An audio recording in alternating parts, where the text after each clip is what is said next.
Welcome to Unbound. You're here for conscious chats that go deeper than your Instagram feed, where we ditch the dogma but keep it real. So let's get unbound. Hello, Georgia. Welcome back to Unbound. Thank you. Actually, I'm at your house, so it's more like you're welcoming me. Welcome to my home. We were recording another episode of Unbound, which is very exciting. Hey, listen, we've sat on your sofa. We're now sitting on my sofa. I know, it's good to change it up. It is good to freshens things up. Record in Otautahi. I did enjoy recording in Byron Bay, though. Yeah, you like the Byron records. There were a lot of perks.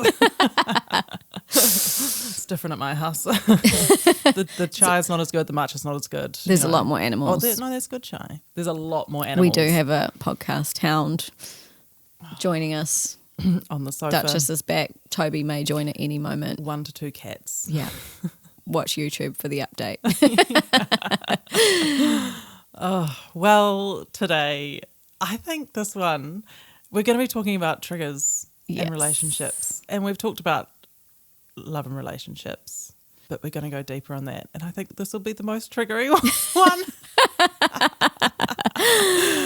We've had a few questions recently come in other settings that this is something that people really finding challenging when wanting to enter relationship or within relationship. That's where we tend to get the most triggered, is when love and acceptance is really on the line. So we're going to get more triggered in those situations, feel more deeply, have more heightened emotions that can feel literally like you're dying in those moments, where we don't necessarily get that in friendships, maybe not at all. At work, there'll be some level of trigger from now and again where we might find that an authority figure, a boss, a co-worker is playing the role of an authority figure, which really harks back to your childhood. And so it can really trigger those moments where they're essentially mirroring that role of parent for you. But there's nothing quite like the relationship to show you where there's still some healing to be done. Yeah, I'm throwing my own example on the table in this one, so I hope everyone can enjoy that.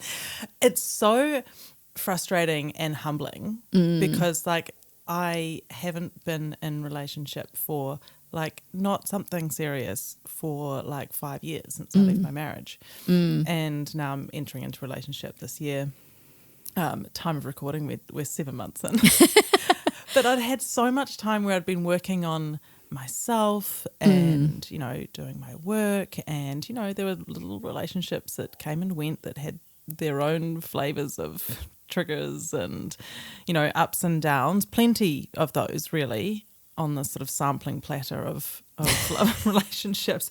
But on the whole, I think I just really felt that I had things together. I've done all the work and, I feel really secure and I feel really empowered. I feel really embodied.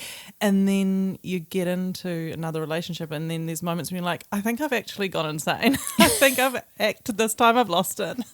What's wrong with me? Well, I think what's really interesting about that is you were probably meeting a lot of people that maybe weren't at your level of maturity, right? So you get to be the one that's offering the advice and that has the grounded view, and you're not really into it yet enough. You haven't got that heart on the line. Sure, there might be attraction, there might be companionship, there might be, or chemistry, whatever it is, but you weren't feeling so deeply connected maybe, for some of those at least, a majority. And so you never really got to the point where these triggers got activated. So you can feel I'm just so ready to have this emotionally mature relationship. And it's going to be easy this time. And it's just going to be easy. And I've got it all sorted. And that is, kind of the beauty of a bit of time being alone, is that you get to feel what it feels like. I think that contrast is really important as well, to feel, especially coming out of a relationship where maybe that wasn't the landscape. There's obviously reasons why we leave those partnerships, and you're much less mature by age, by emotional maturity, spiritual maturity, all of those things back at that time, is true for most people. So anyone listening, wherever you're sitting on your relationship spectrum, these things probably apply in one way or another. But that time alone gives you the time to sort of ground into, well, what does me being in balance really feel like? Who am I really? What are my values? What am I looking for in relationship? What do I really like? Those things are so valuable. And then you start to feel that sense of real confidence of just being really in yourself, which certainly has, happened over the last 5 to 7 years. And then along comes your next boulder of evolution.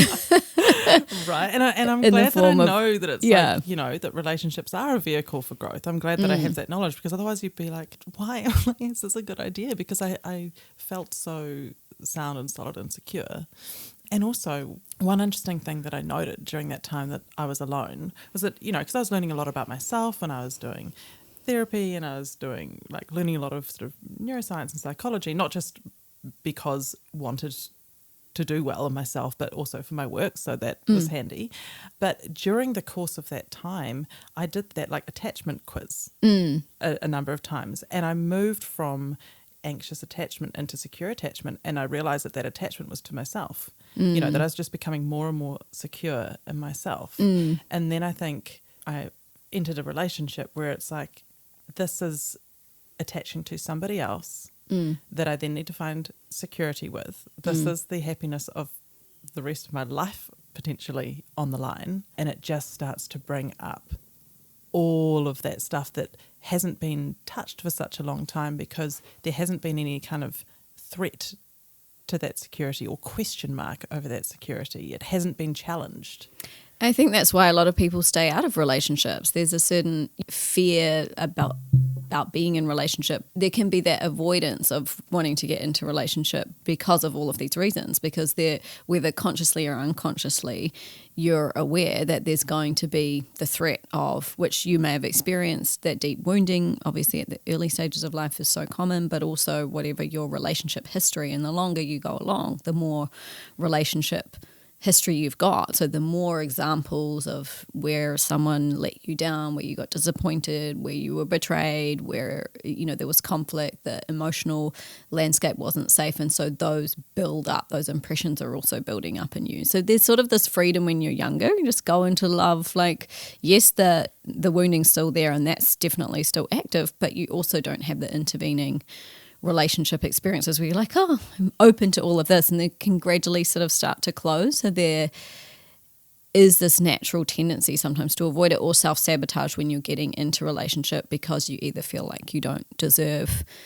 the kind of love that might be presented, or you don't deserve that deeper love and connection at all, or there's just such a deep fear of what the potential could be, the loss of it.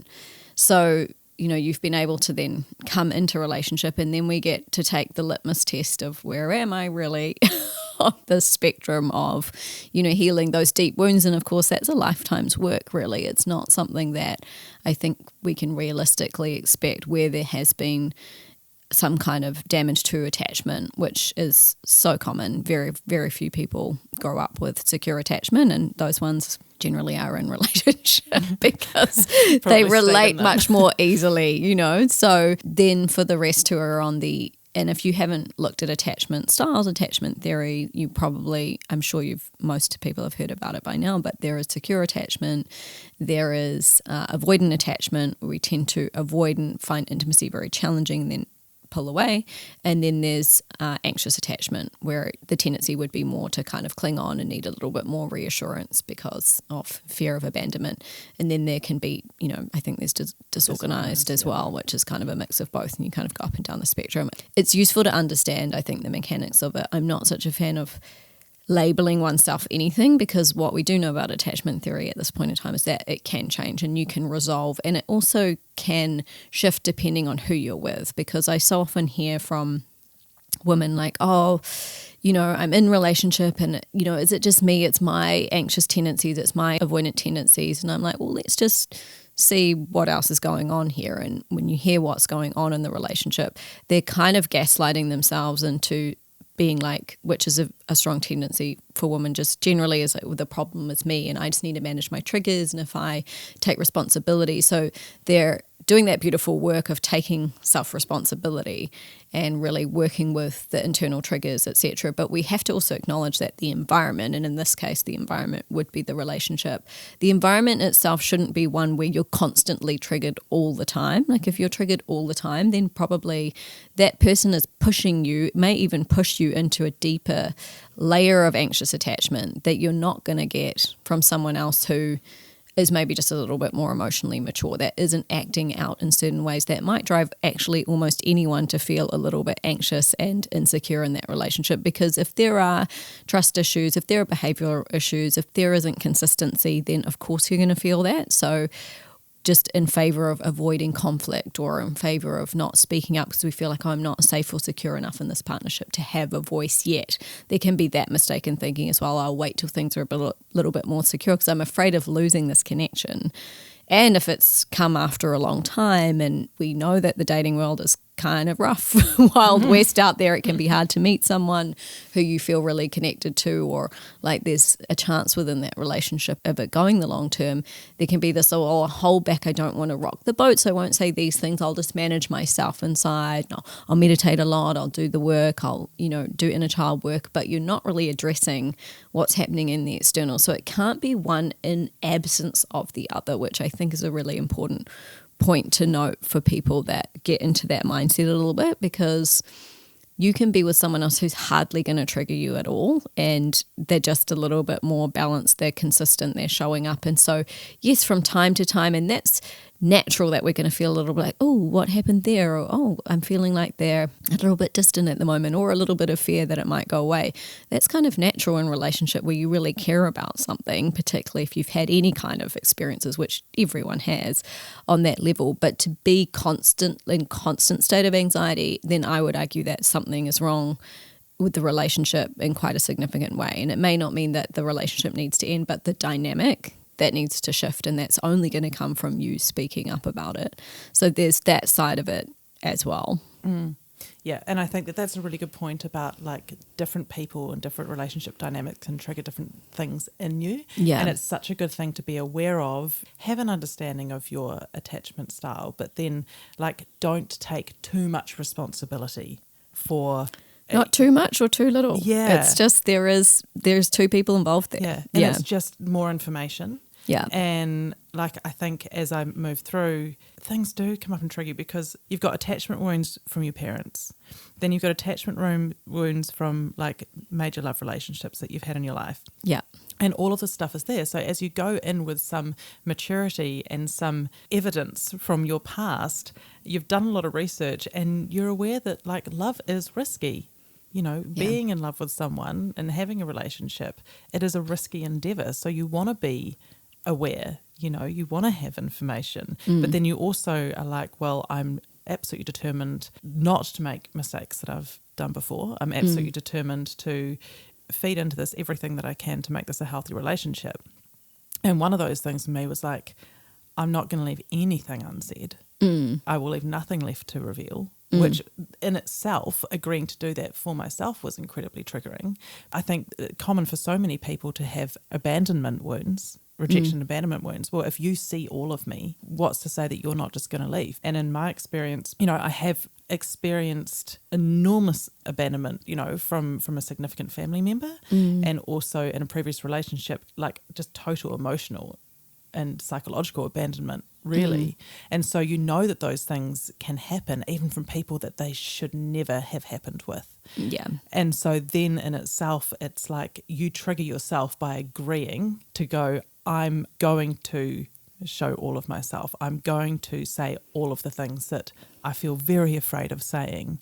And know part of me, and I guess, some of that is the inner child that goes, oh, if you do that, they'll go. Your inner child is freaking out at that. It's not just speak our truth. person. No, Yeah. we're supposed to people please. We're supposed to like see what they need, be hypervigilant, try to become that.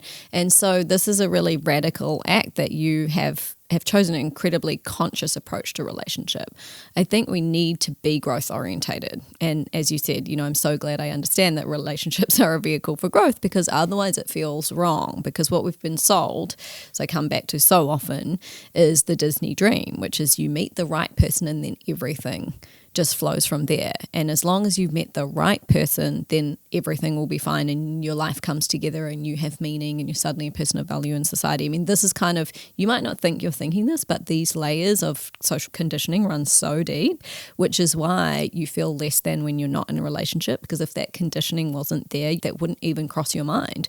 You are the star player of your storyline. You are the hero or heroine or the hero of your whole entire life. Everyone else is a supportive player. So if someone left, and yes, there'd be some grieving, but you're not going to feel less than without them, and yet almost everyone does. So that shows how deep the social conditioning is around that. So we have to understand that, yes, we'll be bolstered for a while by the bliss chemistry that does come, particularly if you do fall in love. There is a cocktail of chemistry that's very addictive, and the greater your level of dissatisfaction, stress in life was before, and the low sense of self-worth, the low baseline that you're starting from, the more addictive that cycle is going to be. Like, wow, I feel happy, everything feels right in the world, I'm wanted, I'm loved, I'm all of this. And then we just have to realize that that is going to go. So, and as sad as that is, we might be like, oh, but the reality is you can't work, you don't want to work, you're not interested in anything else, it takes over your whole life. It's not relevant over the long term to stay in that state. So there's this understanding that we need to have that is the mechanics of the way that our bodies work. Just like we understand what our sleep cycle needs to be, we need to exercise, we need to have a certain amount of water, what kind of foods we might need to support us. Well, this is the love mechanic that actually comes in. And so you can have that a lot of times with different people. I mean, I've had that feeling several times in my life and it's wonderful, but it isn't really the measure of whether that relationship is going to continue, because what we start to discover with growth, maturity, knowledge is consciousness online, is that the relationship is not really about the person. It's the capacity between the two people to create something together. And it doesn't just happen by just being the right people. Okay, yes, that does happen for some, where they just have this very smooth relationship karma. If we looked at the astrological charts, all lined up there. Not me either. But I do know some people who, my aunt and uncle just met like that, and they just have that unity and harmony, and they've been together very solid, and it's lovely. And many people look at that and think, God, I wish my relationship path was that simple, that uncomplicated. But that just isn't the area of life in which they're going to be growing in this lifetime generally. So it's not such a big pathway of growth for them, whereas for most people it is, because it is the most tricky. So yes, can we have that? Are there some people that it just all comes together and all aligns? Yes, and there's a certain karmic contract that's involved between those souls, and that's just the way it's playing out for them in this lifetime. But for most people, we're finding relationships a little bit more challenging, not flowing as smoothly.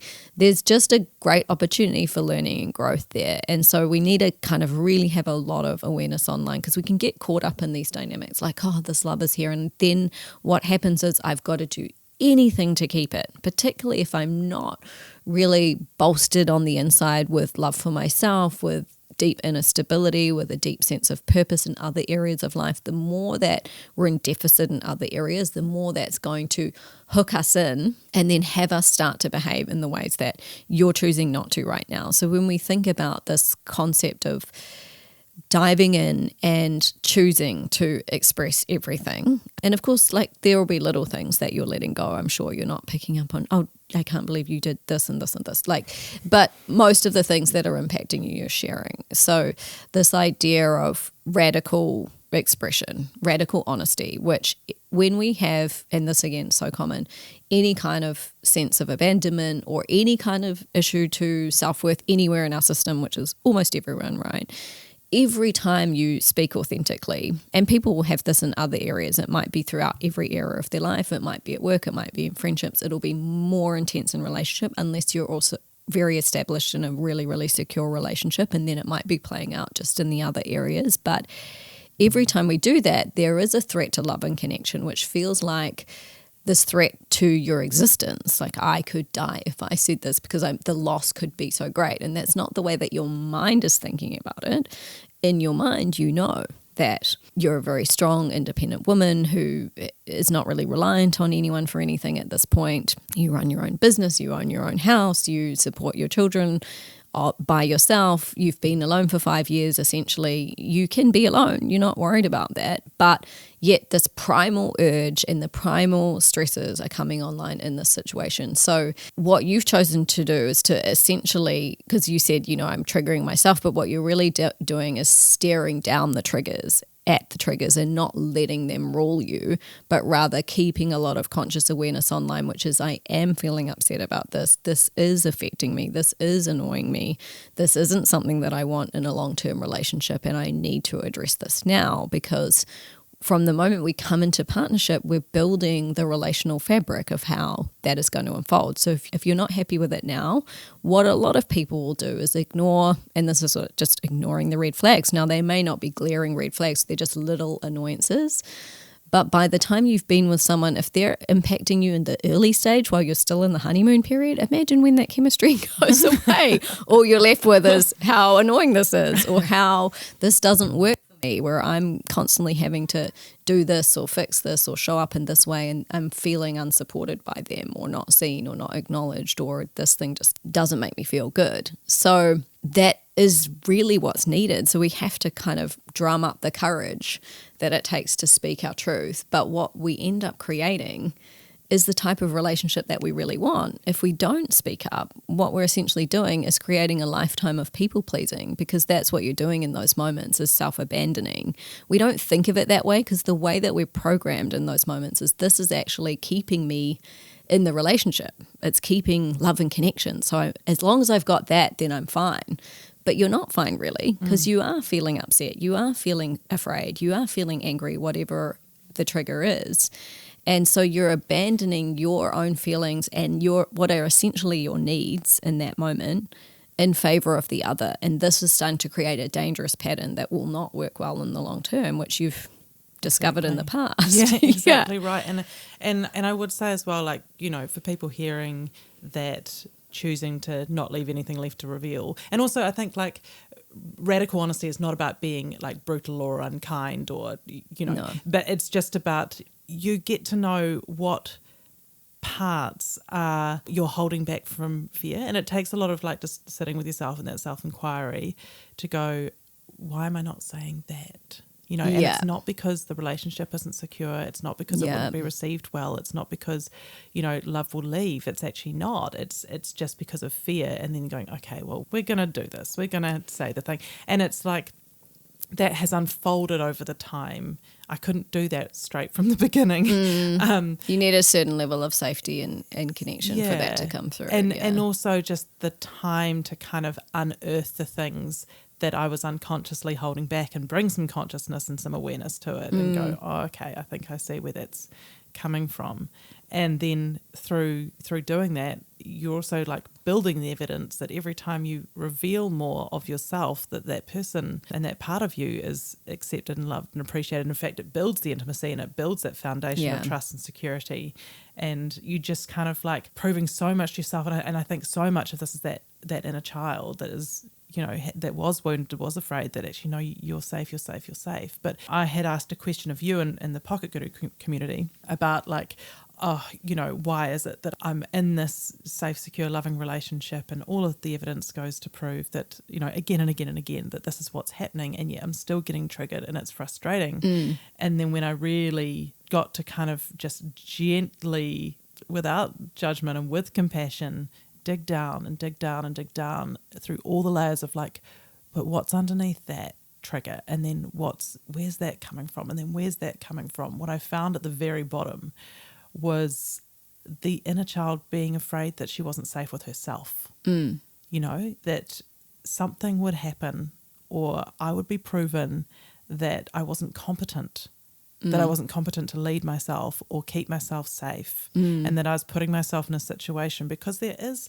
an element of, like, it's another person, you're not in control of them. You can do your best to relate and to interact and to build relationship and to be as safe and secure, but ultimately there's still an element of something could happen, they could do something, and there could be pain, there could be abandonment, there could be rejection. And I needed to show the inner child that it's like, I do have you, and you are safe, and we can lead, and I've got you. And so my question to you was like, how? Yeah. You know? And I think a couple of things in there. One is that we have probably self-abandoned in the past, let's be fair, you know. So there are a lot of times where that child is absolutely correct, which is the inner part of you, which is like you did abandon. You did people please. I was showing you all these times where this wasn't safe for us. This didn't feel good. I didn't want that. I didn't want that. And you didn't listen to all of that. And so her inner track record is like, yeah, you have got an F on some of this stuff. You know, and why am I allowing you to have another assignment? You know, no, you're doing and she's again. like actually spot on, again. right? But what I said to you was that to give her, so what happens when we get triggered is the small part of us gets activated. We kind of get aspects of our psychology, aspects of our emotional self get frozen at that particular age where something very significant, a deep samskara, a deep impression was made. And that can just vary for everyone about what age that happened. We don't really need to know what the age is, but it could be 2, it could be 3, it could be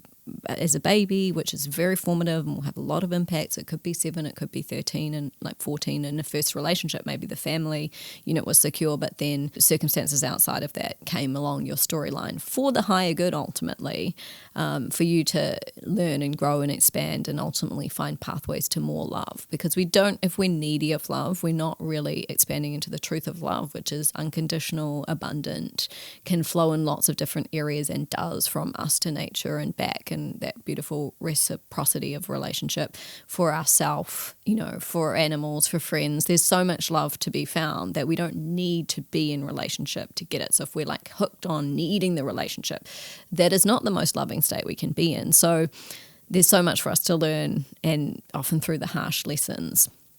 But when we get triggered, that part of us becomes active. So we then just shrink down into 3-year-old, 5-year-old, 7-year-old, 8-year-old Hannah or Georgia in that moment. And that's why you get these kind of, you know you're almost acting in a childish way. Sometimes you want to like lash out. Sometimes you want to push them away. Sometimes you want to feel like you're throwing your toys out of the cot. Literally, that's why that expression is there. Or you're just like, gone into freeze mode, and you know you can probably remember doing that as a child. Maybe you can't, but there will be some sense of like knowing that behavior and knowing that experience at a deep level. So when we can bring the adult self online, it's just talking to ourselves in that moment. This is another piece that's really almost critical for anyone to be working with and to develop the level of awareness that they're going to need in order to relate effectively, in order to, you know, move through some of these triggers and allow inner child lets go.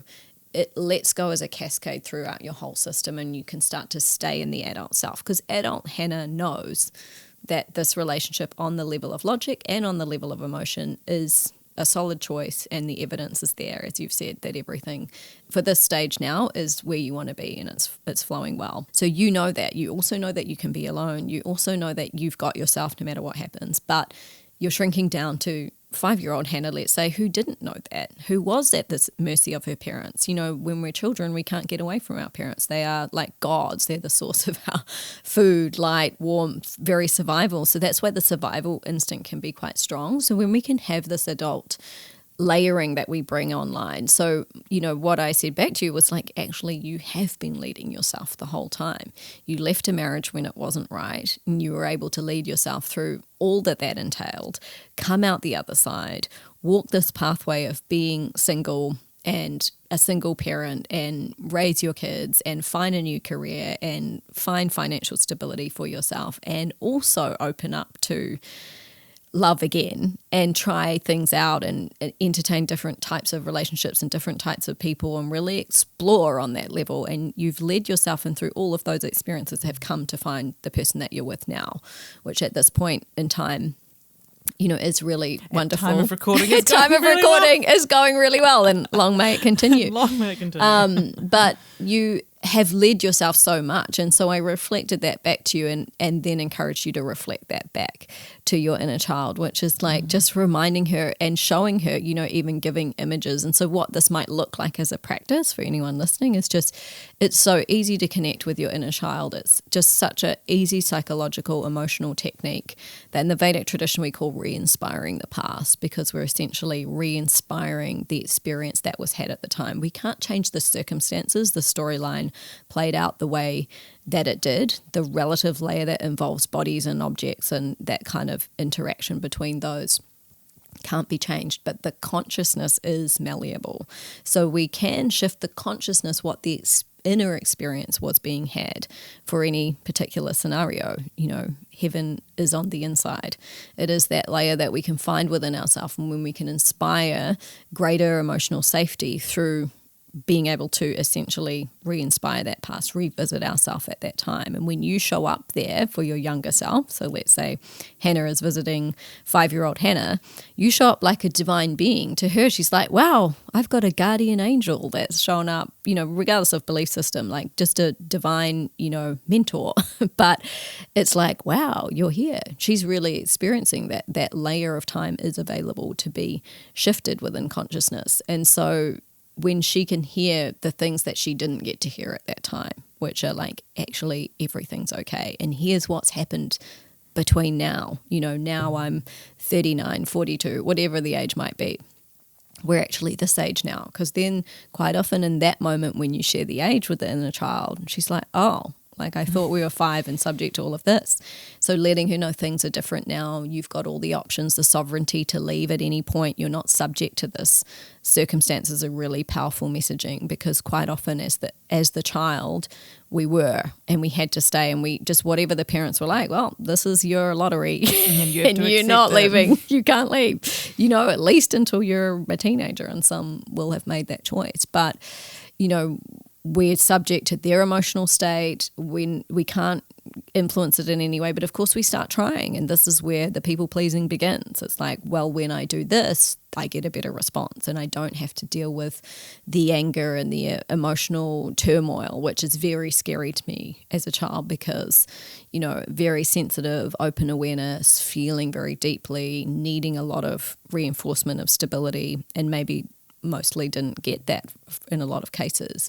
So letting her or him or them know that your inner child, know that it's safe now, it's different, you can leave, you can say no, and you have, and to really show her in this case, like, here is how I have led you, and I get it, I did let you down, but things are different now, and watch me go, watch me go. But look, everything worked out in the end, you know. We had a wonderful relationship for a while that didn't last, but we've got these lovely children now, and that's, you know, the best outcome of that scenario. And I've had all these other experiences as a result, and it feeds into my work. I couldn't even be, you know, doing the kind of work that I do now without the breadth of experience and awareness and emotional maturity that's been born of a lot of self-work and discovery through that pathway that's just meant to be that way. But here is where I've led you through all of this. We ended the marriage. We took that path. We did this. We left this relationship. We ended that when it didn't work out, and we will do it again. And I've got you. And so that layering of messaging might need to happen quite regularly, particularly in situations where the context is there, that it's very triggering. It's really bringing that part of you online, or you're in a new scenario, like a relationship where obviously that's going to be a little bit more heightened. But we have to be also paying attention to what's showing up on the circumstance level, because in that piece you're doing, you're saying like, this is not going to work, or this, or, you know, this made me feel like that. You're addressing what's coming up. And also, so the two together is a very powerful combination, because if we make it all, this is the other side of it, we make it all about the person, and we try to control their behavior into us feeling okay. As long as you do this and this and this and this and this all the time, and are just constantly tending to my need for reassurance and my need for stability, and even if you're aware of your triggers, but now you're making them the other person responsible, then we've gone too far in the other direction, because we've been programmed as well to think that the other person is the source of our happiness. And it's kind of disappointing. We're like, oh no, that's on me as well. Like, oh, I can't just get that outsourced to a person. The great news is, guess who's there for yourself all the time? You. Yeah. And I think that, like, it's taken, you know, all of this time to really get hold of that and really understand that. And you know, and understand that, like, you cannot outsource your happiness and your safety and your security, you know, and your emotional wellness to another person, No. You are your own sovereign being. They are their own sovereign being. You have to learn how you meet in the middle and hold space for one another. And they're going to contribute or detract. They can detract from it. Ideally, we're looking for relationships where they're enhancing and adding, because we don't want to be some of it's net zero. What's the point? You may as well just be alone and enjoy your own company and not have to surrender preferences on things. Just do whatever you want whenever you want. They need to be enhancing or adding to your life in enough ways that it makes it feel mutually beneficial, and you'd be doing the same for them. And they may be different areas that you highlight or support one another in. They can support and they can detract, but they're not the source of it.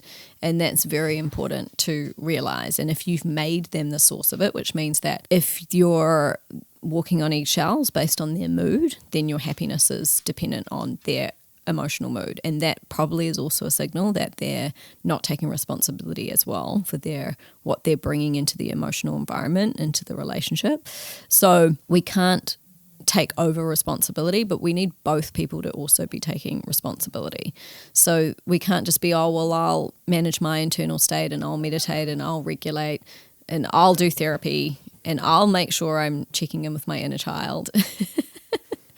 And then the other person's not doing any of that work, and they're now starting to show up in ways that are causing you to, it is going to impact your happiness. You can't also be solely responsible for that because you've got someone in your environment now. So we want to be very considered around who we let into that space, and that is really an act of self-honoring.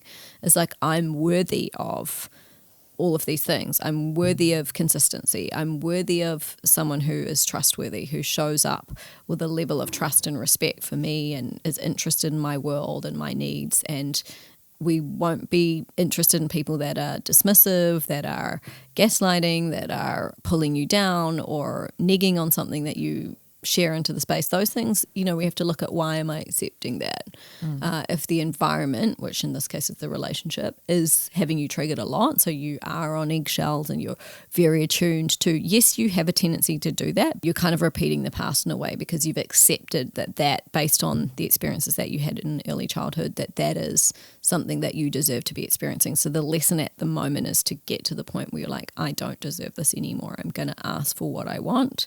And if they can't shift on their side, then we have to consider, well, is this something that's worthy of just so much of your energy goes into relationships. In the astrological chart, it's considered a suffering house. It's not the glory house that we think it's going to be. It's a suffering house only because if it's not aligned, it triggers the most suffering out of anything, way more suffering than your work or any other thing, even health. They're also, they can have an element of suffering to them, but the relationship, because it impacts the heart, which is one of our major organs on a physiological level, it has a massive impact on our life, and it reflects back to the first house in the astrological chart, which is you.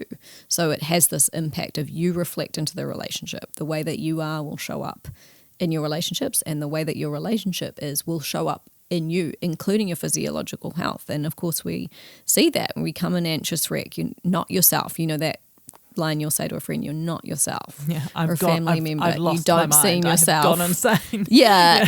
In this partnership, and you've just lost your glow and you've lost your vibrancy.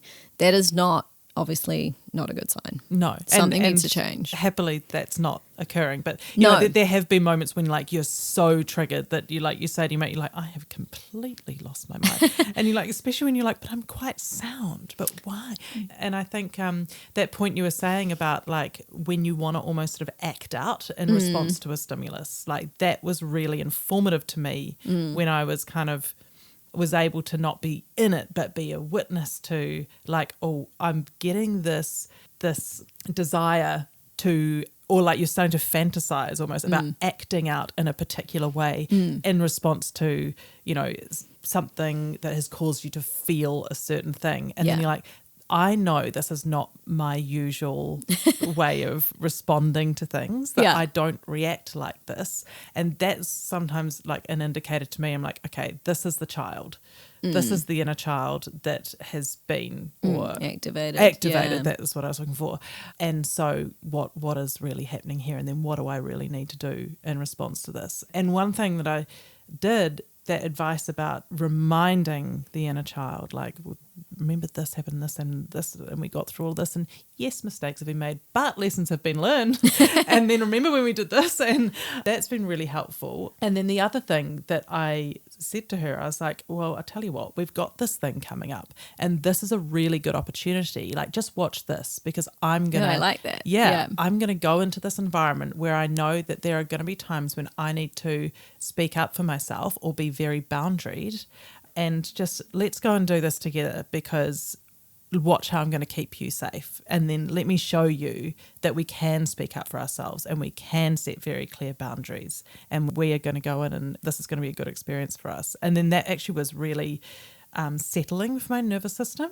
When I put myself in those situations where it's like, well, let's just be really conscious of the evidence that we're gathering to show you, like, we have developed to this point and we're okay. And what happens is that settling of the nervous system is the inner child letting go. So say it's fear that's operating. It's like, okay, she is shown in that moment, and through the reassurance, like just speaking to your inner child like you would any other child is like, it's going to be okay, and let's go through this experience, and then you're going to see, and then they learn through experience like that. And so that's the same for the inner child, is that when you start to feel them settle, so the trigger is easing and the grip that it has on your physiology and all that's showing up in terms of what you're feeling and all the different parts of you that gripping and all the desires you might have to act out or pull away or whatever it might be. When they're starting to lessen, that means you've given the right kind of reassurance and enough reassurance for them to let go. And it might not be fully gone, but let's say we've gone 80% down, or we're back to a functional level. We're not feeling like that acting out thing can come up with, well, they've hurt me now, how can I hurt them? And of course, this is very unconscious dynamic. So the earlier stage of development would be that you actually act out on it, and probably we all have done those kind of things from time to time. Very alluring. Yeah, you know, the person that like texts the person like 20 times, and it's like you may have the urge to do that, but we want to get to that point where we're not acting on the unconscious impulses. We're making the unconscious conscious by becoming aware. Why do I want to do that? Oh, I've been hurt. Okay, first I need to, because right now the partner isn't around, first I need to tend to myself and balance that and know that I've got myself, and really giving that messaging to the inner child, and we're going to be okay regardless. I love the line of regardless of this relationship ends, you and I are going to walk this path and all will be okay. If it's not this person, it'll be the next. It just decreases the attachment to that person being glorified as like the source of everything. If I lose them, my life is over. That is, you might not think that you're thinking that way, but that's kind of what the programming, how it's operating on the inside, because the primal urge for love and connection is very strong. And if we haven't had something like that for a while, it'll be even stronger. So even just stepping back and being like, this is actually okay. Remember all these other times that we're single, we got over this.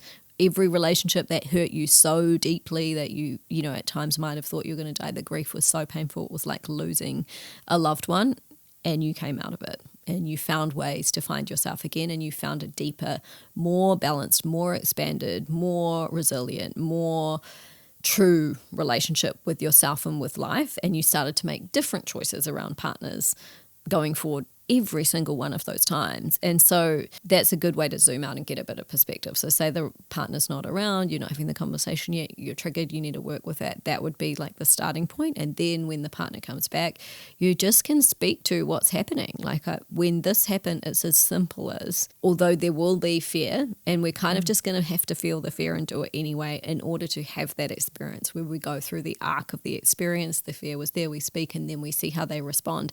We need to see how they respond, because this is very important to decide whether this person is actually your person. Because if they're not willing to hold space for you, if they're not able to approach you with kindness and understanding and empathy, then why would you want to continue? So we have to give, these opportunities are coming up to be explored, to give us that evidence or to show us, hey, this is not going to be your person unless you're wanting to choose masochism. Like it's just not going to be aligned. And that's the opportunity. You're looking how you show up, but you're also looking for how they're going to show up. How they respond will be very telling. And so we go through that whole arc of experience. You will feel the fear. You will feel very gripped by the experience, but then you say it and you just simply speak to, like, when this happened, it may feel very embarrassing to you that you're even bringing that up. when this happened, like I felt really hurt actually.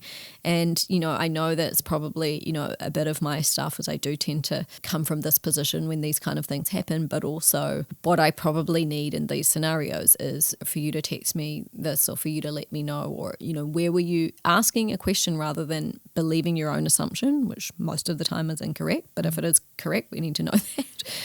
Where were you coming from with that, or what was going on for you? I'm just interested to know. You want to understand your partner as well, because the more you understand them, the less you're making these incorrect assumptions that are based on your programming as well. So these conversations need to happen to have the level of understanding and intimacy and safety that are actually developed through what you do together in these moments, not through pretending everything's okay and hoping for some like Disney ride where it all just sails off into the sunset, because that almost never happens. No. And like, it's just like when you're holding it all in and you're holding it back, like it's kind of damaging you on the inside. So there have been conversations where like it does feel shameful or embarrassing to bring up some things, even though like you shouldn't be embarrassed about it, but there's a sense of embarrassment that comes with it, or a sense of fear that comes with it. And even just to say that, I'm like, oh fuck it, I'll just say that as well.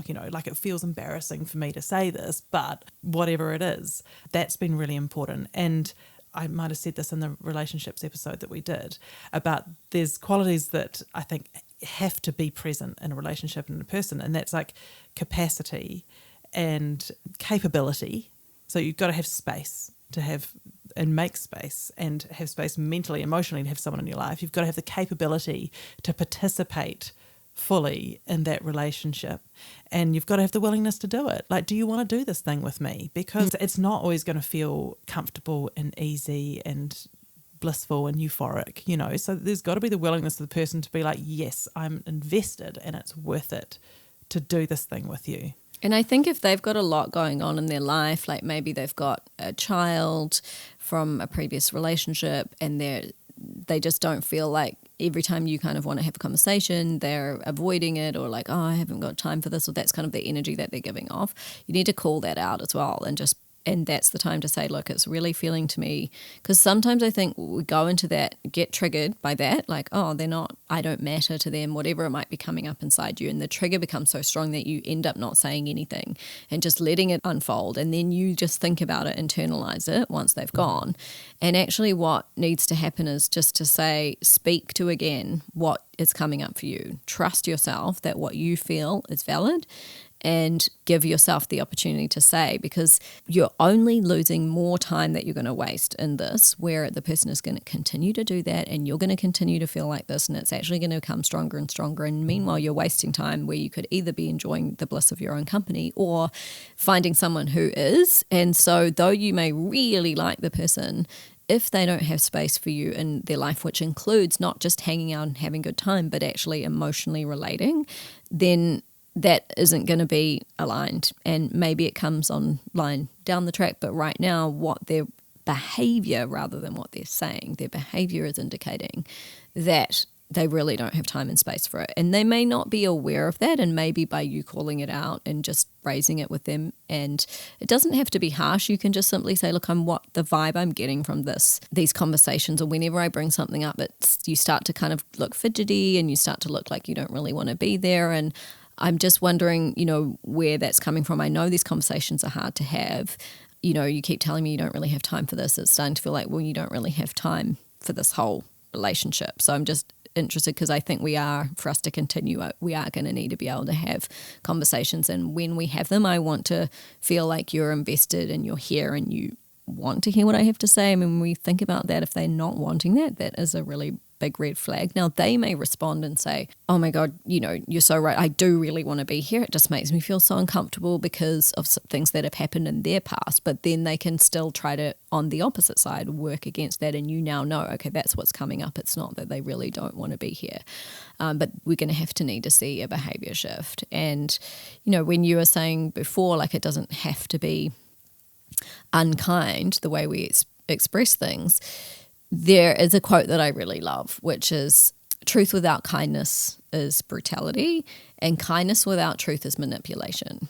And so we don't often realize, firstly, this is about, and it comes back to the Vedic concept of speaking the sweet truth, is that we don't have to be mean about it. We don't have to be rude. We can say something in a kind way, which is when we just speak the facts and we're not making it, when we're starting to get into you always do this and you're such an asshole and you're really emotionally immature, we don't need to use names or categories or harsh words like that. We can just simply speak to what's going on and really talking about it in terms of the dynamic. And what I'm noticing is that in these scenarios, it feels a little bit like this. That kind of thing is a way that people are going to hear it more. And then we're also taking care of that person, which is how we want to be treated too, is we want to hear their truth, but not in a way that's unnecessarily harsh, or else there's just not enough emotional awareness or relating or caring for the other. And then trying to just be kind without giving truth. This is where people pleasing comes in. And so sometimes in relationships, people are just wanting to say what the other person wants to hear in favor of what they think is best for them, or then they'll be happy and then I'll be happy. It's a trauma response, really, is that I can't speak my truth, or it's not safe to upset another person, their response. I'm not going to be able to handle that. But we don't really want that from ourselves or from a partner, because we're not really, how can you relate to someone who's not actually sharing of themselves with you? You're relating with a fake version of them, and you're also projecting a fake version of you if you're doing this. Now, it's very common and it does take a little bit of unwinding, but we're talking about the means of how to come out of that. I think just sometimes hearing that can make you think, oh, I don't realize I'm actually manipulating that person in that moment, because I'm manipulating them to think that I'm okay. If you're like, no, I'm fine, when everything about you is showing that you're not fine, it's really that you're not fine. And so what does it mean to just say, I'm not actually okay? When this happened an hour ago or yesterday, it started to make me feel like this. It's not so hard to just speak to it. I think sometimes we think we need to have some kind of, scripted, perfectly articulated speech prepared, but actually it's okay to just speak to it, and to be a bit emotional when you say it is okay, because it's impacted you. And it's going to create a sense of vulnerability, which ultimately leads to emotional leadership in the relationship, where hopefully it opens up the space for them to share. There's two people here. You may feel embarrassed and think, oh, I'm the only one that things are going to go on for, or that are going on for right now, maybe, but things are going to come up for them too, and maybe they're a little bit less in tune with their emotions, or maybe they find it harder to really connect with what they're feeling, because they may be a people pleaser too. They might be like, I need to make her or him okay, and then not worry about myself. And what you're really demonstrating in that moment is it's safe to share from these vulnerable spaces, which is hopefully going to create the safety for them to do the same. If you're looking to go deeper in life and find a tool for greater regulation, I'd highly recommend learning Vedic meditation, which is the foundational practice I've relied on since 2016 and teach full time. It's an effortless practice which uses a particular type of mantra to take the mind beyond thought, rests the body deeper than sleep, and rapidly releases stress. I teach in Aotearoa in Byron Bay in Australia, but can also put you in touch with a local teacher. Reach out via Instagram at GV Meditation or via gvmeditation.com. You'll love it. Yeah, and just to share authentically, no matter, like, okay, maybe it's going to look messy, and maybe it's not going to be very articulate, and maybe you're not going to have the right word in the right moment, or, you're not going to be able to get everything out, but it's okay. It's okay. And I think then it makes it okay for the other person as well, because I think if you're in a heterosexual relationship like I am, a lot of the men that we've been having relationships with, or will have relationships with, have not had the environment where they've grown up with a lot of emotional literacy, or the ability to communicate, or the connection with their true emotions, and being allowed to have them and express them and even recognize them. And so there can be a lot of learning on their part, which hopefully, particularly if you're willing to be vulnerable and open in yourself, can help them to open up that part of themselves as well. And I think a lot of times it'll come out as anger, because anger was the one emotion that, sadly, for a lot of men, it was okay to be angry. That actually wasn't considered to be an emotion. It was just considered to be they will say, I'm fine, what do you mean? And they're, everything about them is showing there's like quite a lot of anger and frustration. They're not aware that the anger is there or the inner frustration is there. And I hear this so often from a lot of women in relationship with men. So quite often the immediate response is anger. And what that tends to do is shut down the feminine because it feels threatening. And so women will then shut down and feel like they can't speak, and they withdraw and try to appease the situation, because their survival response in that situation is to make things okay. Because anger is unsafe. It's threatening, coming from often a male physiology. That is literally their survival response coming online. So it's worthwhile being aware that if that's playing out, if that's, a pattern that's coming up, that you can hold your ground in that moment, just telling your inner child that it's okay to be here. You can leave at any time. They're getting angry because they're not yet aware of their emotional state. Doesn't mean you're going to allow it to continue, but reflecting back to them, if you're talking about an issue like it's the dishes or the kids or the parenting or whatever it is, and you feel like the response is a little bit overblown, which shows that they're triggered, and we both probably do this on both sides. It's always a really powerful tool to cut through the context into the deeper source of this feeling, because they can, and we can, anyone in relationship can have a build up of so many other things that are now playing out with the dishes. And so it can be really useful to say, like, this isn't really about the dishes, is it? Like, what's going on for you right now? Talk to me. Tell me more about what you're really feeling inside. Like, and just cutting through, especially if the person struggles a little bit to become aware of their emotional state, or they're not aware that it's more a case of a build-up and it's not really about such and such and such and such. And I think there can be this beautiful opening when you're offering, like, what you're really saying there is, I really care about you, where you're really at. I'm really here. I really want to know.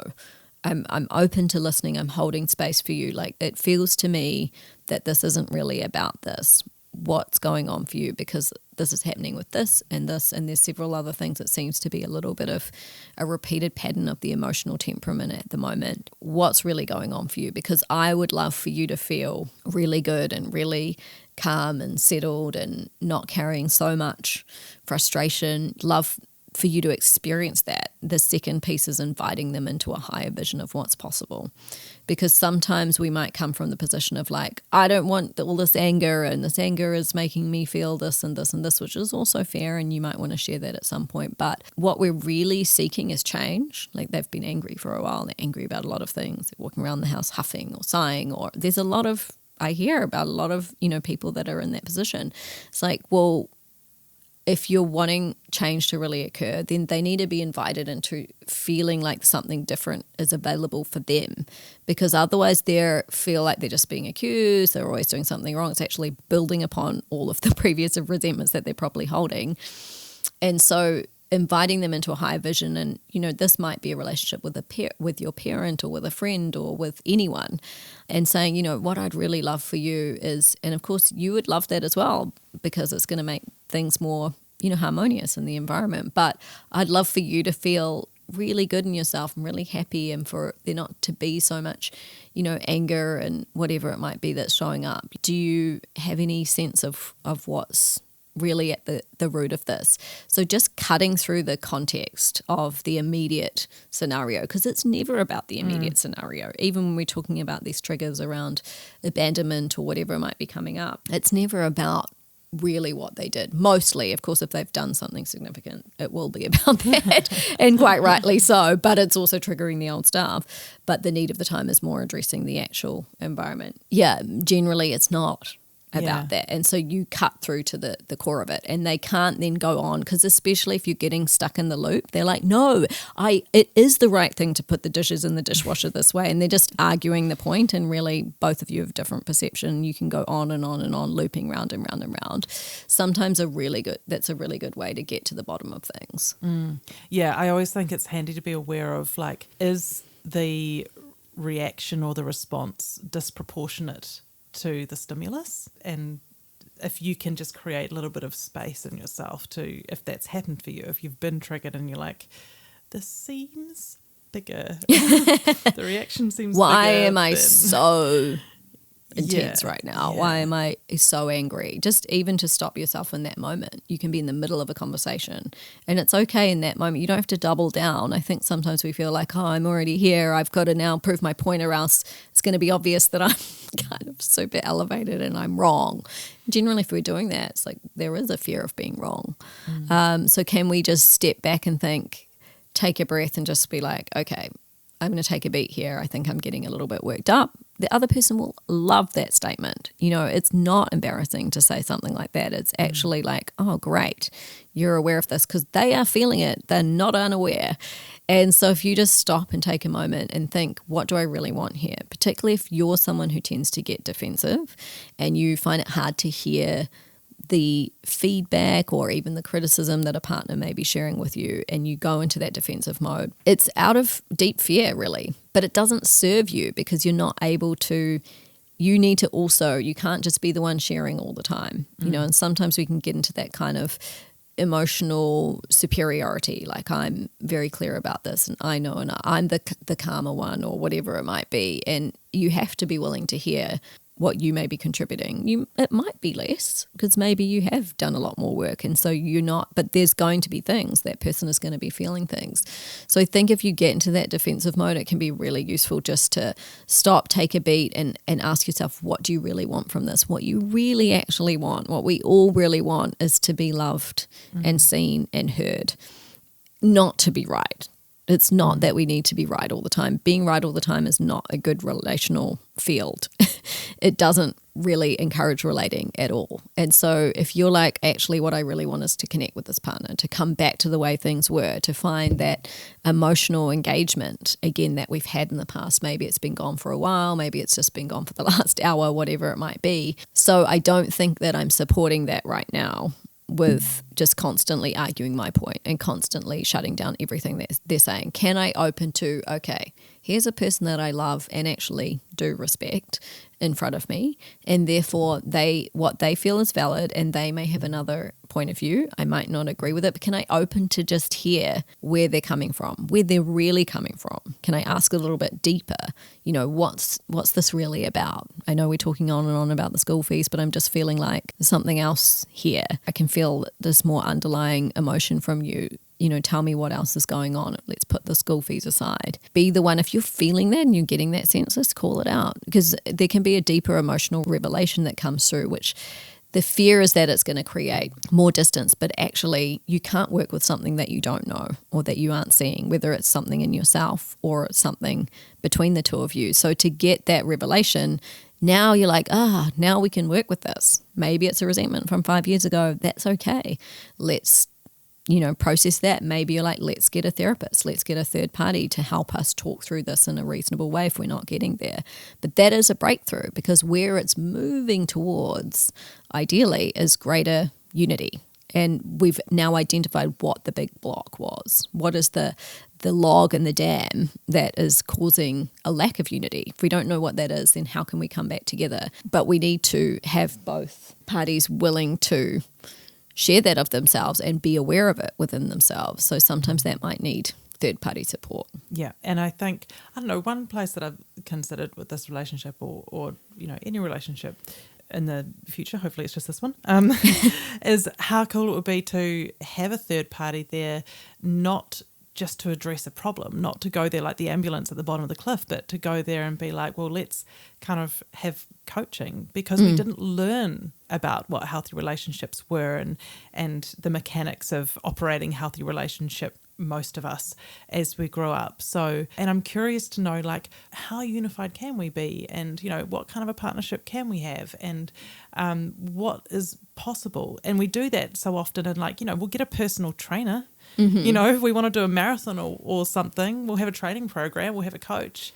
Like, I always thought it'd be quite cool to have coaching in relationship, to be like, well, how good can this get? Because, otherwise there can be so much suffering. And often for, a lot of people in long-term relationships, there has been, and there are a lot of resentments. I always thought that, I think that third party is a really important thing, not just for if there's a problem, but maybe because you want to enhance what you've got. Like there's an opportunity there to enhance what you've got. Yeah, naturally. And, I've got friends of mine who started at the beginning of their relationship having monthly therapy or counselling just because of that, because they came into the relationship later in life, late 30s, and they were looking around, they're like, there's a lot of relationships that just aren't going so well at this time. And when you really think about it, this is the foundation of everything. It's the foundation of your family. It's the one person you will spend the most time with. It's the one person who has the capacity to make you suffer the most.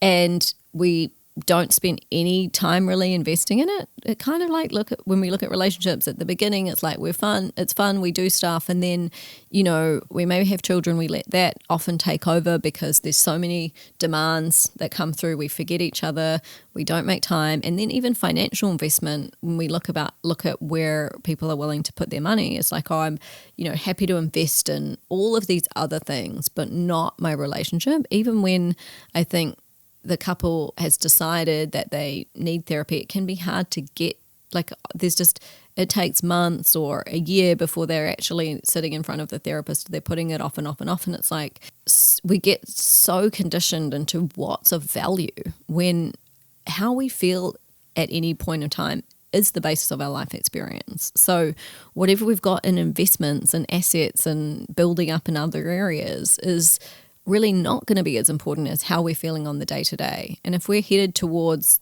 if things are going to keep going the way that they're going and things are going to get worse and worse and worse, then we're looking at a divorce which will probably be pretty expensive and extremely painful. Might be necessary or might be aligned in many cases, but if we can avoid that, that would be ideal. So why wouldn't we front end the investment? I think we need to just think about that. We have that attitude around a lot of things, health, relationships.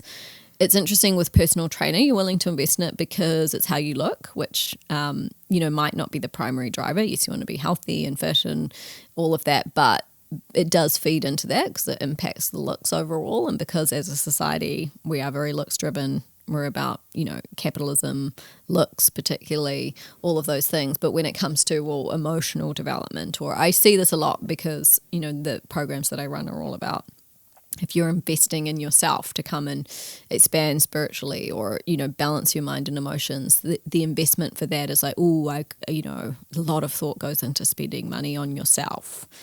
And it's like, you don't have any of the other things in your life if you don't have yourself, if your health isn't going well. We only really want to spend money on health when now I'm sick and I need to spend all this money to have, I see people suddenly, they get extremely, significant health condition and then they're willing to spend absolutely anything on it, throw the book at it, finally doing all the alternative therapies or whatever it might be. But they weren't willing to invest in that earlier.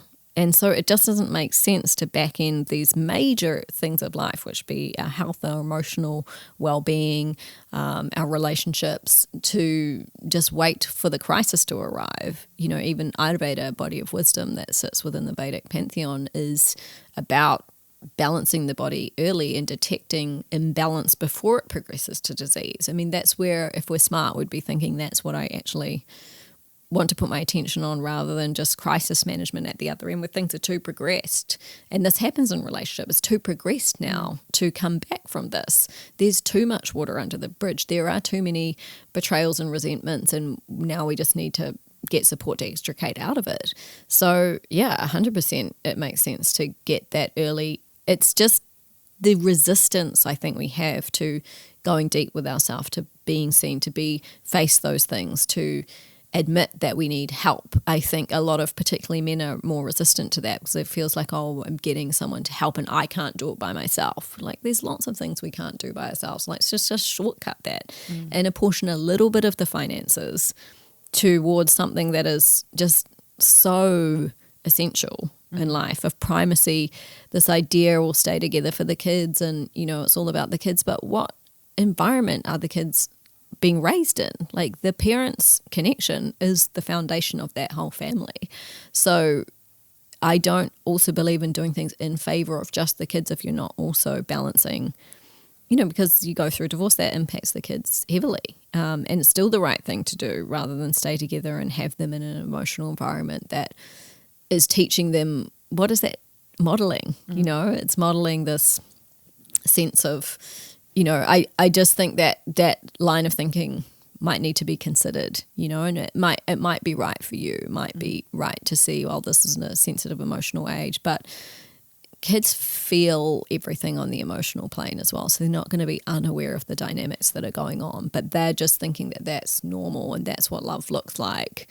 And so there might be other lessons that are worth them learning as well, which is just like, it's okay to leave something that isn't working. Yeah. And it doesn't mean it doesn't have value or the people aren't wonderful that were existing within it, but their pathways now diverge. It gives them the clarity and safety to make that choice for themselves should it become relevant, and also the opportunity to see what a more loving, connected, emotionally mature relationship might look like, which you'll be offering into your environment at the moment, is them to just see something different than what they've seen before, which they wouldn't have get to see if you're like, oh, well, let's stay together for the kids until they're 18 in an environment where there's growing hostilities, might not make sense either. Exactly. And I think, that was one thing that held me back from leaving for some time when I was faced with having to make that decision. Then when I really sat with it for a bit, I thought, if I saw my children as grown-ups in a relationship that was making them miserable, that wasn't the issues were not going to be able to be resolved, what would I want for them? What would I hope for them? And my hope for them was that they would have the courage to make a difficult decision and to make a decision that served them best. And that gave me the permission to leave. And I do, and that is one thing that I'm excited about, is that I can role model to the children what a healthy, loving relationship looks like. And I didn't get to see that growing up. And, we're showing them what to expect. We're showing them what they deserve. We're showing them what they should be able to ask for and speak up for in themselves, and how to operate it. And I want to set a really good example of that for them. And I think it's so easy to be caught in the feeling of again, from this childhood tendency to be the one that is the peacemaker. The survival instinct is I just need to make everything okay. And I think there's a lot of people doing that in relationships where I just need to make it all okay. I'll smooth over that and I'll cover up for that part of my partner. And there's a certain element of that, of course, if one's grumpy and one's tired, one's working a lot and the other one will step up a little bit, but it should be reciprocal and not be covering up for toxic tendencies. So we have to recognize if we're playing that role, that maybe that isn't actually serving us and the family in the way that we think, because they're seeing this, they're then going to model that tendency. So it's a really good question to ask that you asked yourself, which is, what would I want my child to do in this situation? And to recognize that if you have to ask that question, then part of you doesn't feel that you're deserving of that yet, because you'd only do it in favor of, well, I want my children to, but what about you in this scenario? How are you really feeling? Yes, maybe you feel like you're doing a successful job of harmonizing everything, and the other person is now not being held accountable for whatever ways that they're showing up, their anger, their emotional temperament that they're bringing into the family environment, because you're essentially enabling it in a way. So I know it can be triggering to listen to this. If you're like, oh my God, that's me. Oh my God, I'm just hearing myself in all of this. It's useful. I know it's hard to hear sometimes, to hear these things where we're like, oh God, I am doing that. But if we don't recognize that, we can't make a different choice. And my hope for all of you listening is that this reveals something for you wherever you sit on the spectrum of all of these things, and we're all just growing together and getting more aware and more aligned with what our higher self vision for us in this life is, which is a more loving, more balanced, more true, more expressed, more authentic version of us. And we can't get there if we don't first see the parts of ourselves that aren't able to show up yet in that way. And you may want some support, and I really do recommend getting that, whether it's a therapist or a mentor or whatever it might be, to support you and those parts of you that are coming online to start to evolve a little bit. To be in line with their adult self. Yeah, I'm going to throw out, if anyone's doing a little exercise with themselves right now, which I've found very triggering, so enjoy it for yourself, is sometimes when I want to really look very objectively at myself or the relationship, I will ask myself, what are you choosing to remain ignorant of? Yeah. What are you choosing not to see? that you already have awareness of. Yeah. And that's been, that can be quite revealing and quite helpful.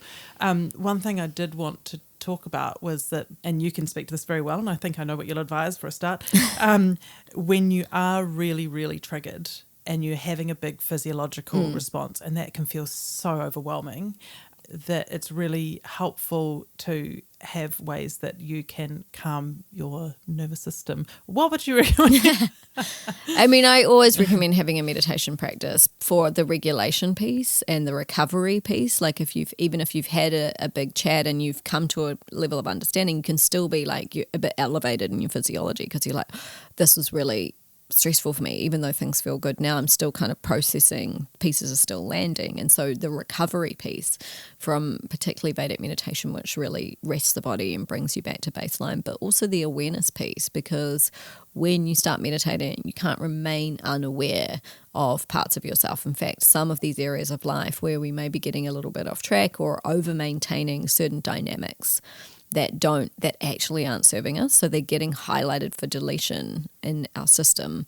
And the highlighting looks like it feels more intense. It's more obvious. It's like the walls are closing in and you're very, very gripped by something. We were talking on retreat in the weekend where someone was like describing a particular experience. And I'm like, now you've always been wearing this straitjacket, but now because you've expanded, the straitjacket is now straining against your more expanded consciousness. Whereas before, when you were more bound and you were playing a smaller game, you're less evolved in your consciousness, you just were, the straitjacket kind of felt comfortable. It's always been there, but you're not pushing up against it. Now it's straining at the edges. And so that's a good sign.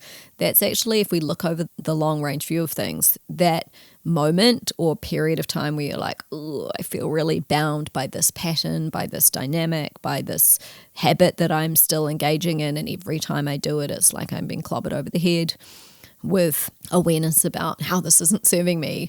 It actually means you're on the precipice of breakthrough, because how long can you sustain that? It's not going to work. And so the increasing awareness that comes from meditation, that in those moments, sometimes in meditation, you'll see images of yourself or of that scenario, or a heightened level of awareness around what's happening or what's being caused or what's occurring in that time. And so that's useful, because without awareness, we can't make different choices. And so for all of those reasons, I think it's a really supportive practice. It may be in that moment that you're just practicing connecting with the body, because a lot of this activity occurs in the head. The body is very active, but then it triggers increased elevated thinking in the moments when we're triggered. And so coming back into the body and just reminding yourself, I'm safe, I'm here in this room. It's October 31st in Christchurch right now, and looking around and seeing what's happening on a sensory level can help you. Even when you're speaking to another person, you can be doing that in the background so that you can stay present and online and not get completely dominated by the trigger. So just reminding yourself, I'm here actually with this person that I love, and we're right now having a conflict or an argument, but where this is heading is going to be greater unity. You need a few examples of that so that you can remind yourself of that. But having that sensory perception online, because the senses are in the present. The body is now activated from the past. It's essentially back at 5, 7, 15-year-old you, whatever it might be. But the senses are here. They're being dominated by. That's why you won't remember what the person was wearing. You're not aware of where you even are. You feel like you're just locked in the sensation. So actually reminding yourself, oh, there's the grey curtains, there's the cream carpet, there's the sage walls, and here's my partner, this person that I love in front of me. I'm going to stay here.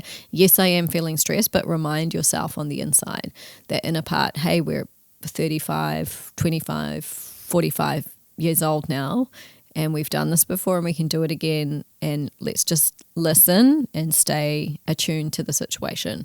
And so you can work with yourself in those moments as well, and then recover with your regulation practices after. I think it's a really good thing as well to remember that when you do go through the triggers and work through the triggers, and then you have the deep conversations and stuff, that the other side of that is often, hopefully, greater intimacy. Yeah. And a stronger connection. And I'd like you to speak to a little bit of like what is possible in terms of healing those childhood attachment wounds, perhaps, that we're not going to get an opportunity maybe to heal with the parent figure where they first occurred. You know, how much healing can be done through a healthy relationship, total and a healthy healing. union? You know, that's coming together ultimately is the opportunity for that. And really, you know, sometimes I'll hear people say, and so often we can think this, which is, I'm still being triggered by this, or I feel like I've regressed, or I feel very bound by this. I think someone said in the weekend, oh, my body's letting me down. I'm compromised by my body. But your body's not compromising you. Your body is showing you what needs attending. And so when we zoom out and take a more spiritual or more broader perspective of any kind of trigger that's showing up for us at any point in time, we never want to be feeling that because it doesn't feel comfortable. We're in discomfort and all we really want is to be comfortable and happy. That's ultimately it when we look at it. But we don't grow and evolve through comfort. We grow and evolve through a certain amount of challenge and friction and invitation into a higher way of being, a more expanded experience of life. So whenever something's showing up for us, where is our spiritual path? It's right in front of us. Whether it's a decision that we're afraid to make, whether it's a hard conversation that we need to have, whether it is some trigger showing up that's just an invitation for us to tend more deeply and give more love to ourselves in the moment, that is your dharma, your purpose in that moment. It's not to keep on doing all the things. So we think, oh, this is wasting my time because I need to get to work, I need to do these emails, and I just want to get on and I don't want to be feeling this. And so we can sometimes miss that opportunity, or we think that it's holding us back when actually it's the very thing that's evolving us. So the spiritual view, which is the growth-orientated, growth mindset view, both are essentially the same, just different ways of looking at it, is that this is the moment that I'm being called to show up for myself right now. Not the to-do list, not the get on, get this done, push, push, push. That's what the generation before us did.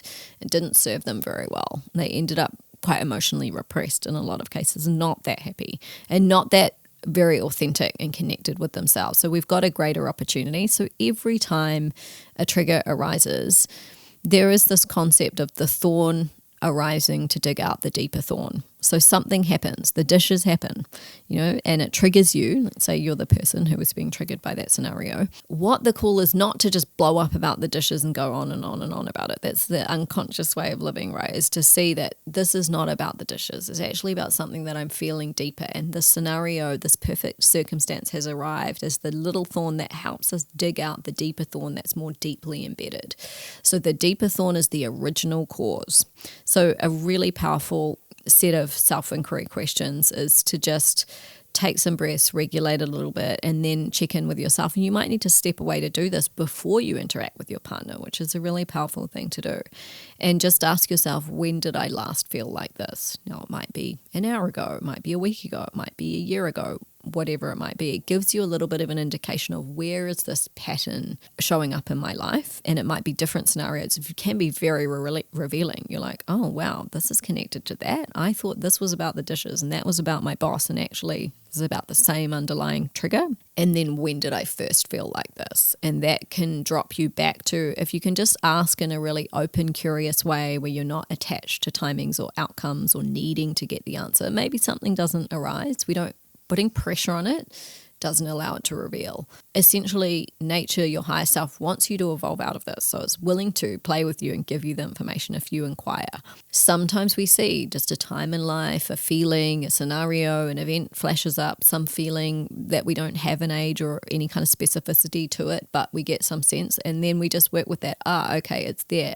And tending to that part of you, giving yourself a lot of love or the reassurance that you didn't get at that time. Maybe you just needed to be held and you weren't held in that moment, or you weren't seen. Like, I can see you're upset, I'm so sorry, tell me about it. Asking that part of yourself and being there for it in a way that the parents weren't. So this practice of going from when did I last feel like this to when did I first feel like this can really help you evolve out. This is what nature is arranging for you, is greater happiness, because while that thorn is in there, yes, we can go around and try and pat it over and get armor on and avoid any situation. Like now we're starting to limp because, that deeper thorn is like in there, it's impacting our walking, but we just don't want to look at it, just keep the eyes on everything that's happening on the surface layer, keep working, keep exercising, keep getting in ice baths, and just ignore the things that are happening on the inner plane.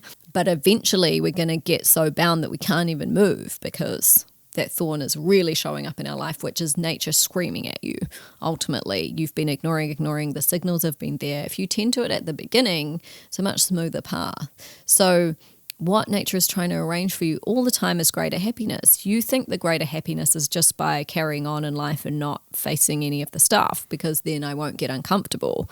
But you're being bound every time we release that. So say we chip away at that bigger and bigger thorn and we continue to tend to that small part of us that was triggered, and eventually it lets go of that patterning and we fully resolve that deeper thorn. We recognize it's not about the dishes, it's not about what the boss is saying, and so we don't miss that surface level of looking at things, and we take that opportunity, we use the smaller thorn to dig out the bigger thorn. A huge flood of energy comes into that area. There's been a hole. It's like a blockage. That log has been damming the flow of water, which is ultimately the flow of love. So we're actually opening up to a greater flow of love every time, love within ourselves, which then, of course, flows into all of our relationships. And we start to show up differently, and we start to avoid things less, and we start to stop being so bound in our experience because we've been compensating for this thorn all the time. And now we've moved beyond that. So when we zoom out, we see that life is always working out for us. And if we can just start to turn toward the challenge, turn toward the discomfort, face down the triggers as you have been doing, then the invitation for what can come of that is, infinite. And that's the point, isn't it? Yeah. Yep. Getting unbound. Getting unbound. Yeah. Getting in... Me too is coming from the kitchen. Yeah, and accepting that invitation for growth. And if, like I just keep thinking, God, if I wasn't in this situation, I wouldn't be getting the triggers, and that the invitations aren't there to go to those really, really deep spaces where like the greatest healing can occur and the greatest healing needs to occur, because I'm not going to trigger that on my own. No, you need a partner a person to engage with in order to get to some of these things. And sometimes it's the pathway of not being with the partner, and what does that bring up for you, because that will bring up all kinds of things as well, like, oh, I'm not worthy, or this or that, or strong desire for a relationship that we continue to work through and let go of the attachment. So can be a very profound pathway there as well. So there are infinite pathways for growth. We don't need to look far. We just look right in front of you what's showing up today, and that's the pathway, which ultimately is heading towards greater happiness. Beautiful. Well, I think Are we unbound we on got relationship triggers? We went pretty deep on that. Yeah. It's so good though, and just in terms of how meditation has helped. Like I've been meditating 6.5 years at time of recording. The ability to create space to be a witness to my experience, to be a witness to my triggers and emotions and reactions, and to have more capacity and more compassion for myself and do that with less judgment, then that allows me to see it for what it is, and then allows me to take some conscious action about it instead of just like projecting or reacting or going into that lower value of what you might want to do in the moment. And I think, without having had that expansion of consciousness, it just, I might just still be spinning my wheels, Yeah, it accelerates things, and we want an accelerated path because the acceleration is towards greater happiness. So why wouldn't we want that earlier? It just starts to, your awareness just cannot sustain certain things anymore. And I think you do need that gap. I mean, obviously that's been very, much a part of my pathway as well, but without the space to really see yourself, we just get stuck in that surface level awareness, and we can't go where we really need to, and we need space in the physiology and space in the consciousness to have that opportunity for a different choice as well. So and it's great, and because it also, coming from this point here, I know that whatever happens in the future, I'll be fine, I'll be great. I've proven that, I've experienced that. And I happened to meet a woman who's my parents' age, who had a great influence on my childhood. The other day we met by chance, or not by chance at all, in the park, and we were talking about relationships, and she's in a different generation. She's chosen to stay in a marriage, but she said to me, we lead completely separate lives. She said, I put up with a lot of shit in my life and I don't have to do it anymore. She goes, I do the cooking, I do the cleaning, but we live completely separate lives. And she goes, and I'm happy. And I thought, yeah, like good for you to do it your own way and come to peace with that. But also there must have been just the majority of her life has been suffering within a relationship that she's chosen to, for her reasons, stay in. Yeah.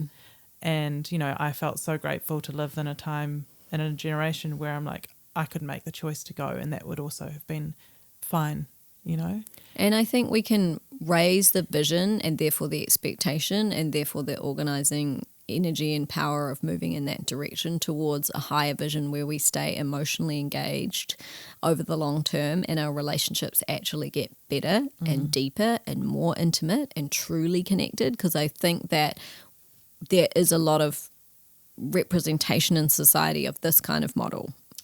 Where we see that so common and people unhappy in their relationships later and they've stayed together for all kinds of reasons and maybe they didn't have the choice available to them financially or otherwise, but let's just aim a little bit higher. And I think once we put our attention on that, then we're going to be looking for it and we're going to actually be taking the actions to create it rather than be at the mercy of just whatever it is. I mean, that's pretty much where it was. And very few got help, got therapy, dealt with their own traumas. Like that's what this generation is doing right now, is being the circuit breaker of that. So I think we're going to hopefully see a very different vision with a lot more independence for those that choose not to be in relationships or find very satisfying lives in between or outside of relationship as well, and that being a very valid choice. It doesn't make anyone lesser or worse, but those that are in relationship are in them because they want to be and because it is life enhancing, and where it is not life enhancing, they have the courage and capacity and possibility to step away and recognize that they deserve something better. And so it probably will look like people are single for more periods of time, that it takes longer to get into a relationship, because you can get into any old relationship anytime, to be honest, but it's like, what is the quality of that going to be? And how much of your life forces are going to suck out of you? And if you're not willing to have that happen, which would probably be a good idea, then you might spend more time and be more considered in partnership. So I think we're on the verge of things looking hopefully quite different. So we also need to hold space to see how that unfolds for each of us in our own unique pathways. Well, happy relating, everybody. Happy relating with yourself or with others, and we'll see you next time. Take care. Thanks, Georgia. Thanks, Anna. Thanks for getting unbound with us today. We'd so appreciate it if you could take a moment to leave us a review and to share this episode with anyone who you think could benefit. It helps us to keep these conscious conversations flowing. Don't forget to subscribe so you don't miss an episode. See you next week.